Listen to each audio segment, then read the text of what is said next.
جمعے کے نماز کے لیے اول وقت میں جانے کی فضیلت۔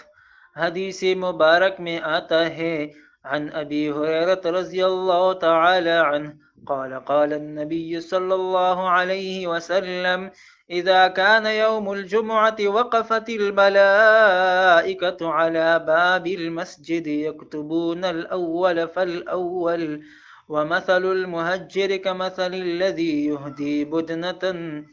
ثم كالذي يهدي بقرة ثم كبشا ثم دجاجة ثم بيزة،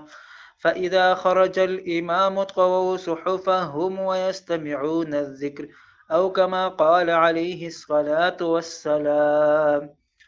رسول اللہ صلی اللہ علیہ وآلہ وسلم نے فرمایا، جب جمعے کا دن ہوتا ہے تو فرشتے مسجد کے دروازے پر کھڑے ہو جاتے ہیں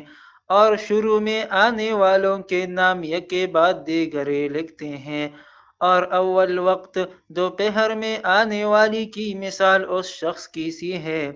جو اللہ کے حضور میں اونٹ کی قربانی پیش کرتا ہے۔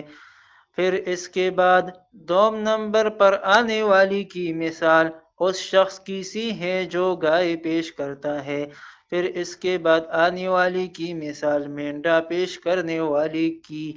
اور اس کے بعد مرغی پیش کرنے والی کی، اس کے بعد انڈا پیش کرنے والی کی۔ پھر جب امام خطبہ کے لیے ممبر کی طرف جاتا ہے تو یہ فرشتے اپنے لکھنے کے دفتر لپیٹ دیتے ہیں اور خطبہ سننے میں شریک ہو جاتے ہیں۔